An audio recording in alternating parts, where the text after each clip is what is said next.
আজকে ভিডিওতে বলবো এমন একটা ফার্মেসি ক্রিম যেটা ডক্টররা পায়ের গোড়ালি ফাটা, ingrown hair, bumpy skin texture, extreme dryness, dry knee, dry knuckles, dry neck, dry এলবোর জন্য সাজেস্ট করে থাকেন। তার উপর দিয়ে ফার্মেসি ক্রিমটা খুবই অ্যাফোর্ডেবল। এই ফার্মেসি ক্রিমটা হচ্ছে কোটারাইল ক্রিম। আমি জানি এই সমস্যাগুলো উইন্টার এসে তোমরা আরো বেশি ফেস করো। তোমার যদি ড্রাই স্কিন হয় তাহলে তো কথাই নেই। আমরা আমাদের ফেসের জন্য ময়শ্চারাইজার ঠিক ইউজ করি, কিন্তু বডিতে যখন এই সমস্যাগুলো অনেক বেশি বেড়ে যায়, নর্মাল একটা ময়শ্চারাইজিং লোশন দিয়ে তুমি কিন্তু কুলোতে পারবে না। কোটারাইল ক্রিমকে নর্মালটা ময়শ্চারাইজার বললে ভুল হবে। এটা হচ্ছে একটা ট্রিটমেন্ট। এটার ভিতরে আছে ইউরিয়া, ল্যাকটিক অ্যাসিড, গ্লাইসিন এবং আরো অনেকগুলো রিচ ময়শ্চারাইজিং ইনগ্রিডিয়েন্ট।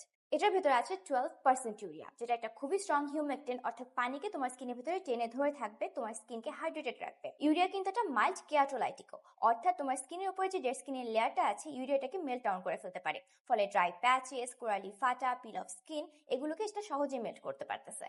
উইন্টারে অতিরিক্ত প্যাচি, ড্রাই, স্কেলি স্কিন কিন্তু একটা ইঙ্গিত যে তোমার স্কিনটা ড্যামেজ হয়ে যাচ্ছে। এই ড্যামেজ ব্যারিয়ারটাকে রিপেয়ার করার জন্য ইউরিয়া কাজ করে। এছাড়া এটার ভিতরে আছে একটা gentle exfoliator, lactic acid. Lactic acid একটা এইচএ, যেটা একটা খুব ভালো জেন্টাল এক্সফোলিয়েটার, বাট স্টিল এটা তোমার স্কিন অতিরিক্ত ড্রাই করে না। তোমার ডার্ক নিজ, এলবোস, নাকলস অ্যান্ড নেক থেকে ডার্কনেস কমানোর জন্য, তোমার স্কিনের ভিতরে একটা গ্লো আনার জন্য, টেক্সচার ইমপ্রুভ করার জন্য কিন্তু ল্যাকটিক অ্যাসিড খুব ভালো কাজ করবে। এছাড়া এটার ভিতরে আছে 3% glycine, which is an amino acid. এটা তোমার স্কিনের ব্যারিয়ারটাকে স্ট্রং করে, ময়েশ্চারকে ধরে রাখতে সাহায্য করে, ইরিটেশন কমায়। রিয়েলিস্টিক কথা বলি, ক্রিমটার টেক্সচারটা বেশ হেভি, তো যারা অয়েলি স্কিনে আছো তোমাদের হয়তো ভালো লাগবে না, আর ফেস ইউজ করলে এটা বেশ হেভি লাগবে। বাট ড্রাই স্কিনে যারা আছো, যাদের স্কিনের ভেতরে অনেক বেশি ড্রাইনেস, তোমাদের জন্য এটা পারফেক্ট হবে। বিশেষ করে তোমার এলবোজে, নাকলসে, নিতে, ঘাড়ে, পায়ের গোড়ালিতে বা যেসব জায়গায় তোমার স্কিনটা অনেক বেশি ফেটে ফেটে যাচ্ছে, স্ট্রবেরি স্কিন বা চিকেন লেগসের মতো হয়ে গেছে, সেসব জায়গায় আই থিঙ্ক ইটস বেস্ট।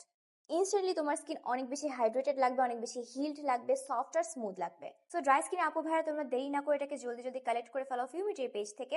আমার কাছে মনে হয় এটা বেশ বাজেট ফ্রেন্ডলি, সো তোমাদের জলদি করে গ্র্যাব করা উচিত। সো নিয়ে ফেলো, ইউজ করো এবং আমাকে জানাও কেমন লাগলো। আল্লাহ হাফেজ।